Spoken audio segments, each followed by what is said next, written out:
Hey guys, Bobby back, and today we're doing another video in this style. A little bit different, something I haven't really done in the past besides this most recent vlog video that I did, just kind of doing the book update. That was mainly the main reason for that. Just trying to try out new things with this kind of format. So today I'm going to be kind of focusing on some of the stuff I've watched recently and kind of where I think, the future of the MCU is going. Switching up, doing a little bit of movie talk or, whatever you want to call it. So, first things first, I went and saw Black Widow, and overall I really enjoyed it. I thought it was a pretty good movie. I understand a lot of the criticism people are having about it. I understand that it's not, the strongest Marvel movie, the best movie in the franchise. I think it's, middle of the road. But still, middle of the road in the MCU is pretty freaking good when you have movies like Black Panther, when you have The Avengers, Iron Man, Captain America Civil War, The Winter Soldier. Give me a break, So I really enjoyed what they did with Natasha's backstory. I really liked exploring that a little bit, kind of getting more of those moments that we've seen talked about in The Avengers, in Age of Ultron, in Iron Man 2 even. We finally learned who Dracoff was. We learned what Dracoff's daughter was, or who she is and why she was relevant. We learned what happened in Budapest. We didn't get the Hawkeye cameo as we kind of were hoping for. I don't really consider that much of a spoiler. A lot of people might not have even expected to see him anyway. I was kind of hoping on seeing him in the movie, but that kind of thing happens. I know a lot of people are kind of talking down about the CGI and the effects, and I think overall it looked fine. There wasn't anything like major that I noticed or spotted that I would say was like a big issue or scene that really like stood out to me. I thought it was mostly fine.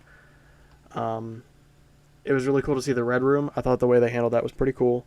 Yelena was standout. She was so hilarious. She's such a great actress. Florence Pugh is great, and I'm really excited to have her going forward in the MCU. Essentially as the new Black Widow.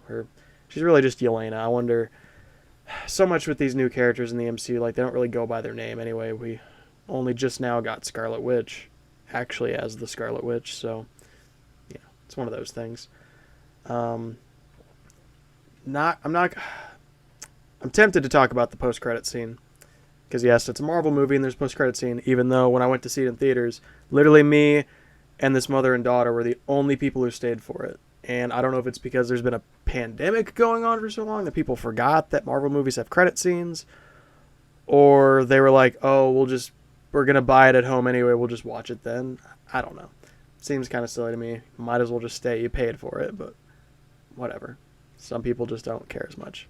And that's fine, These movies are meant to be watched by casual fans too, not by people who dissect every single scene and what it means and, all that stuff. But what I will say is I really enjoyed the post-credit scene. Is honestly one of the coolest parts of the movie, simply because of the way it connects to Falcon and Winter Soldier and kind of where it seems like they're going to go with it and where it ties in to where we're going to see Yelena next in the MCU, most likely. And that ties into news that came out just today about how Hawkeye's premiering on November 23rd. So that's our next Marvel show. It seems like Miss Marvel's gotten pushed back to 2022, which it's unfortunate. I was excited to see it. I thought that we were going to get that pretty soon, maybe like September, or, October even, but, who knows. We'll get it soon enough. I can't wait for it. I guess it makes sense since The Marvels is coming out next year and She-Hulk is coming out next year, and it's probably going to tie into those most likely. So I guess we'll kind of just go from there and see what that happens. But yeah, I'm really excited about what Black Widow's post-credit scene does for the future of the MCU and like kind of what they're building towards. I think that's going to be really exciting.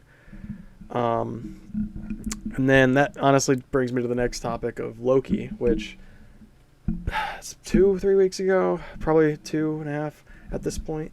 The finale premiered, and I've been meaning to talk about this for a while, and I talked about it on my Twitter feed and stuff like that. And I'm very much spoilers for these kinds of movies, like a Star Wars or a Marvel movie. Spoilers don't bother me because I read the in-game synopsis before the movie came out, and it was not even close to being the same experience as it is to actually watch the movie. A lot of the stuff just doesn't work when you just read about it. But when you actually watch it and see what they were doing, it actually works out really well. It's actually really good and really smart writing and really good decisions for how to make a movie, or at least that kind of movie in that kind of setting. But getting into Loki, and I guess I will talk spoilers about Loki just simply because they're really big. So if you haven't seen Loki yet, go watch it. Honestly, it's so good. You gotta catch up. Essentially, and by the finale of Loki, we find out who's truly behind the TVA. It's the one who remains, he who remains. I don't think they actually gave us his name. I think they might have said it was Immortus. I'm not sure exactly. Essentially, what they're doing is it's like a combination of Immortus, He Who Remains from the comics, those two as variants of Kang the Conqueror. And the way they did it is really smart, because how do you top Thanos? How do you top a guy who can literally snap his fingers and half the universe just disappears? Well, how about a guy who really can't die? He's the reason why the multiverse even exists. He created it, essentially. And he's not afraid of death, because he knows if he fails, he's just going to die, and someone else in another timeline will succeed, and they'll just put him right back into place. It doesn't matter. It's a win-win. He's also really old and really tired. So, of course, he's fine with that. He's fine with maybe eventually being able to rest for once. Kind of similar to Thanos in a way. It's kind of a parallel I just really connected the dots on right now, but it's one of those things. It's so exciting because the way they did it was so cool, where he's just not even afraid of death. He dies in the first appearance we ever have him, and it's so scary. He's just scary because he's just so willing to die because he knows he's going to win either way. Doesn't matter. And it's basically been confirmed that Kang the Conqueror is going to be the villain in Ant-Man 3, Quantumania, which is super exciting, by the way. Because I know a lot of people were speculating whether the TVA was in the quantum realm, if it was the city that was seen in Ant-Man and the Wasp in the quantum, when Janet Van Dyne was flying through or whatever, got her powers. It's still open, still very possible that that's what happened, but we don't know. It would kind of connect the dots a little bit about why we're finally, I don't know why I just went out of focus, but got to deal with what we got here. I don't know why. Kind of lost my train of thought there, but I'm going to keep going because that's what I do here. Essentially, we're going to get Kang the Conqueror back in Ant-Man 3. I don't know if he's going to show up in Doctor Strange Multiverse of Madness. It's possible. With the multiverse going crazy, it might make sense for him to appear, or potentially how he kind of told us a little bit about his backstory in Loki. I think it would be kind of cool if maybe we got one of those scenes where it shows him creating the multiverse. I don't know what they're going to do with that. I don't know how it's going to tie in. There's already so many characters that seem to be in that movie that who knows, you're going to fit more people in. It really feels like it's going to be like an Avengers, a Civil War level movie, which is exciting. Overall, I'm excited for the future of the MCU because, with this, we have a villain who controls the multiverse. He controls every timeline, essentially. And how do you stop that? Who knows? We don't know. That's a bigger threat than Thanos because, you kill Thanos, cool, you save the universe. But what happens if there's an infinite number of universes, essentially, and there's a villain who can control that in every single one of them? It's exciting. It's crazy the kind of stakes that they're setting up already early on in Phase 4. And, obviously we're going to eventually get the X-Men. We're getting the Fantastic Four at the end of this phase, it seems. There's going to be a lot of crazy, crazy things going on in the future where they're going to have to try to integrate all these other characters. And I think so far they've done a great job. Phase 4 has been so interconnected, and they've really blurred the lines between the movies and the TV shows. Clearly, if you want the full scope, you need to watch the shows and, see what's been happening. But Quick little shout out time. T-Zach and Friends, the podcast. My friend Tyler Zachary hosts. Co-host, regular co-host, along with Devin Lawrence. You should check us out on Anchor, Spotify, all the different platforms. Follow the account on Twitter. If you follow me on Twitter, you'll see it on there. I follow them, of course, and I retweet all their stuff. But check us out, because we were actually talking about a lot of this stuff on the most recent episode we recorded. So check that out when it comes out. But he was making a great point, Tyler was, about how, honestly, you could probably go from Endgame, where Falcon gets the shield at the end from Cap, straight into Captain America 4, where he's Captain America now, and not really skip a beat. Really, it's, oh, okay, well, clearly he was being set up as Captain America, and now he's Captain America. You don't get the full scope, you don't get the full story about how and the nuance of why and, like, the struggle to get there. But a casual fan who isn't too concerned with all the minutia and all the canon and all the lore could totally do that. And I wonder how Doctor Strange in the Multiverse of Madness, how No Way Home is going to handle that, because that might be a little bit harder to explain, but maybe they have a really great way of doing it.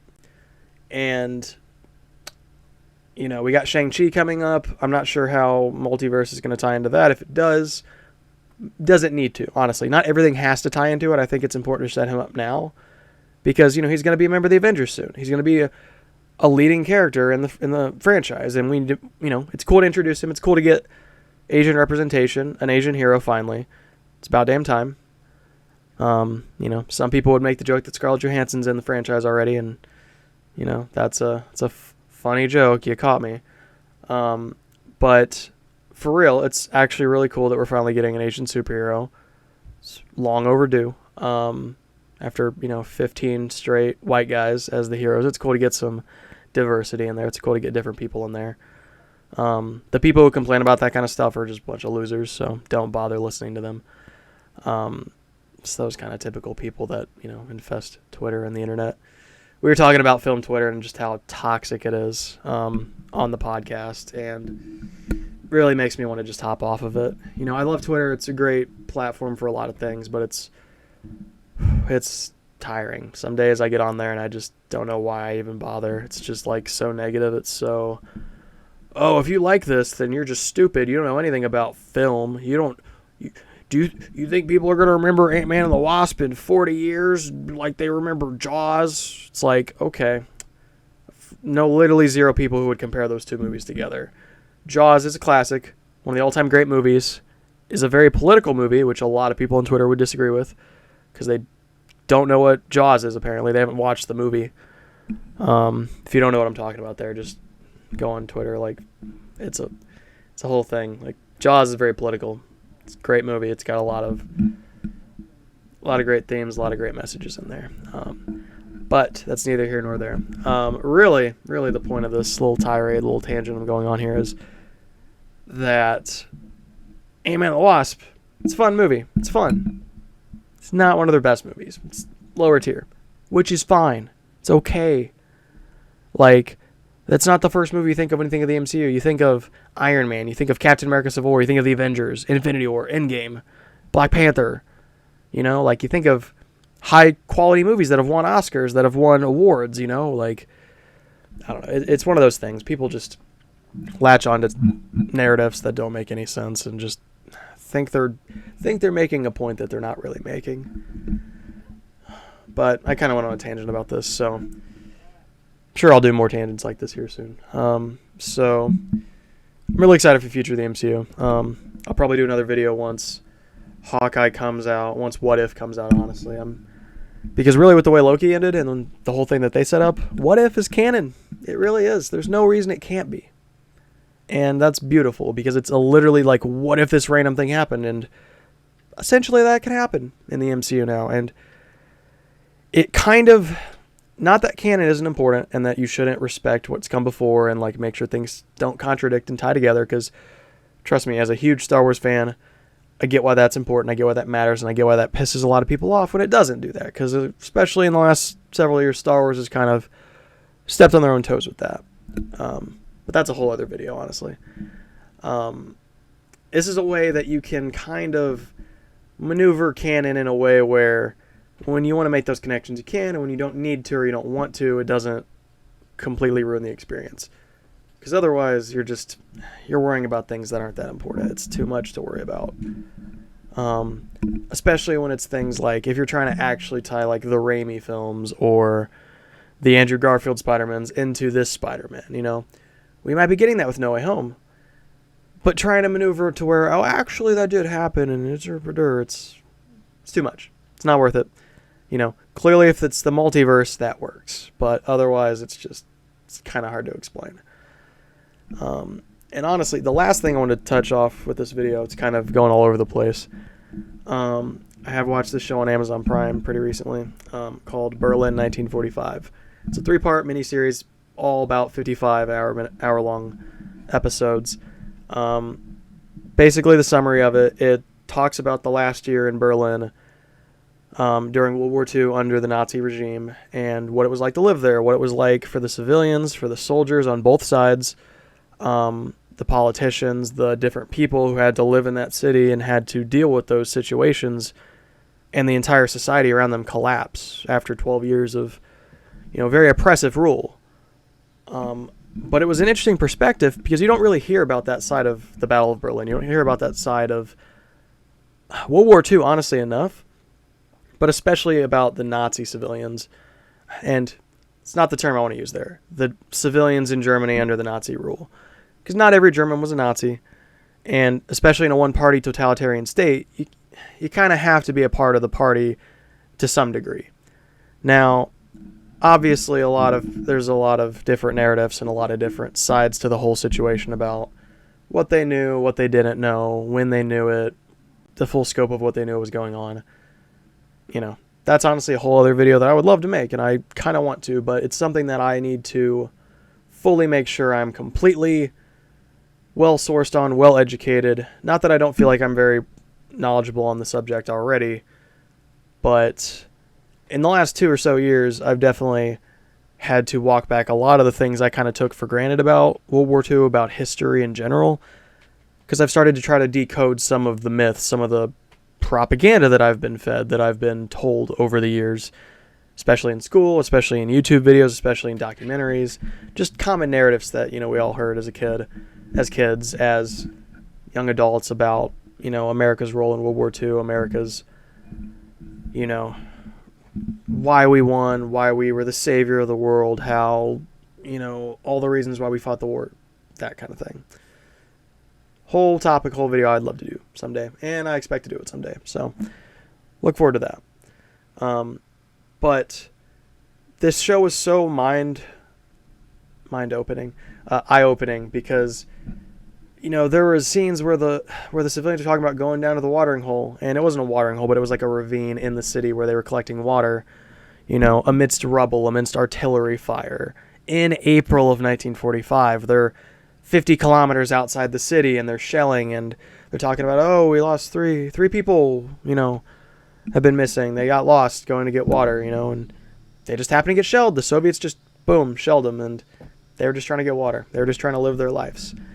And, you know, in a total war situation, that's unfortunately the reality. Like, the Nazis condemned a lot of innocent people to death, and, you know, that's kind of Hitler's mantra, and that's kind of Hitler's whole thing, but I digress. It was really cool to see different perspectives, it was all like diary entries. It was all like, it was dubbed over with like voices to kind of make like an emotional connection, you know, but it was cool to hear about their perspectives and, you know, what they were doing. So that was cool. I really enjoyed that. Other than that, you know, there's a lot of really cool footage you don't typically see. You don't really see the civilian side of footage in like Berlin, in World War II, very often. At least not, you know, in the Axis countries.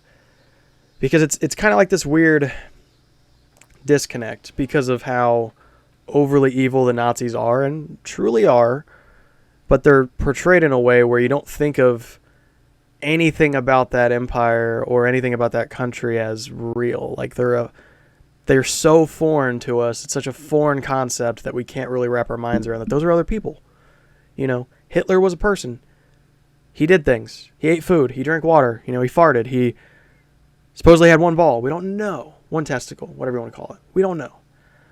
That's probably just one of those myths. And it's also one of those things where it's like half the people say it's true, half the people don't. Whatever. Hitler was a vegetarian, like that kind of thing. Like, people are people. No matter how evil they are, they're still people. The most evil people in the world still had human qualities. They still had emotions. They still felt things. They still got sad. They still got mad. They still were angry. They were still happy about things. There were things they loved. There were things that they cared about. People just have a distorted mind frame and they look at things differently.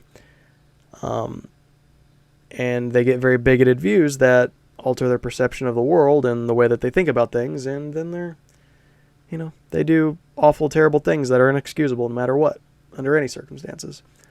So I would say if you're interested at all in World War II, or like the civilian side of war, or really the Third Reich, or Germany even, Berlin itself as a city, then I would recommend watching it. It's on Amazon Prime. It's a 3-episode miniseries, so it's not too much time to invest. If you have 3 hours to spare, give it a watch. I think a lot of people would be really interested to see how they kind of paint the picture of what it was like. And it was kind of cool because in a lot of ways it connects to things you see in Downfall, which is a 2004 movie based on Hitler's last, couple of weeks or so in Berlin, during the Battle of Berlin. Him in the bunker, his, essentially the downfall of Hitler into, where he's like, okay, I've lost the war. I'm going to kill myself. Here we go, It's a great movie. The actor who plays Hitler does a fantastic job. You've probably seen the meme video where he's ranting to his generals about, is it Krieger, Steiner? I think it's like Steiner's army isn't able to break them out and save the city essentially. And he freaks out, and it's become such a memed up video that, you've probably seen it without even realizing it's from that movie. Check out Downfall too. Great movie. I'm pretty sure it's also on Amazon Prime. But Berlin 1945, excellent show. Would highly recommend it to anybody who's interested in history or any kind of topic like that. And I guess I'll end this off with just a quick little book thing. We're still working on the cover art. We're getting that sorted out. Like I said, the copyright's done. I'm kind of sharing the book with a couple people just to kind of see their opinions, see what they say, if they have any feedback, any notes. Pretty much that. I have an idea of when I want to release it, like a target date. I'm not going to announce that yet. I'm not going to announce the title yet either.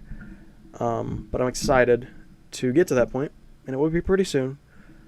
So stay tuned for that. I'm going to be posting on here more. It's kind of what I was doing this for, is to kind of get more into this flow, get more of the the vlog style, more of the kind of thing. I want to do all kinds of different videos, man. I know I say that in every video I do here, but this might be the first time I've really been hey, I'm actually doing something different with this one. So we'll kind of go from there. So follow me on all the socials. Check out BobbyDHutchinson.com. Check out the podcast, T-Zack and Friends. Follow me on YouTube, Twitter. Follow all my author pages. Subscribe to that email list. Subscribe to the YouTube channel. Follow me on Twitch. Shit, dude, I'm on a lot of shit. So many places you can follow me and hear me rant about things. But yeah, we'll go from there. So if you enjoyed, leave a like, comment, subscribe, all that jazz. So we'll talk to you later, and have a great day. Bye.